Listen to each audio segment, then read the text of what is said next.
La sélection de l'information pertinente est une étape fondamentale.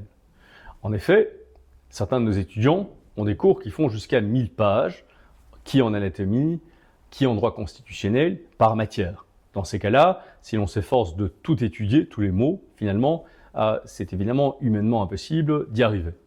Même pour les étudiants dont les cours sont plus modestes d'un point de vue strictement quantitatif, chercher à tout étudier en termes de mots, alors qu'en réalité, ce qu'il leur est demandé, c'est d'apprendre l'information pertinente, n'a guère de sens. C'est la raison pour laquelle il faut effectivement s'efforcer de sélectionner l'information pertinente. Des enquêtes sur des grandes cohortes d'étudiants à Oxford et à Harvard, pour parler des enquêtes que je connais, ont montré qu'en moyenne, en français ou en anglais, il faut sélectionner 40% des mots disponibles pour avoir 100% de l'information pertinente.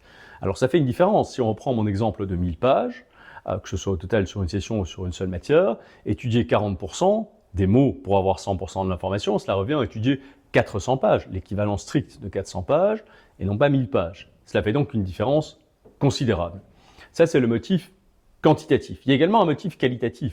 C'est qu'en s'efforçant de sélectionner l'information pertinente, on s'oblige finalement à descendre dans la matière, comme disait Nietzsche, à comprendre la matière dans son intimité. Sinon, on ne sait pas sélectionner. On ne peut pas déterminer si ceci est important, ceci ne l'est pas, s'il faut retenir cet exemple, pas celui-là, ou si ce sont ces mots-là qu'il faut retenir dans la phrase et pas ceux-là. Donc, il y a deux motifs. Le motif quantitatif, qui est en réalité suffisant, et le motif qualitatif, qui l'est également pour justifier, je veux dire, la sélection de l'information pertinente. Il est clair que si l'on réunit ces deux motifs, eh bien, cela exige de la part de l'étudiant qu'il y ait ce travail de sélection de l'information pertinente. Alors, beaucoup de nos étudiants sont perdus par rapport à cette étape, mais on les rassure, sélectionner l'information pertinente, c'est quelque chose qui s'apprend.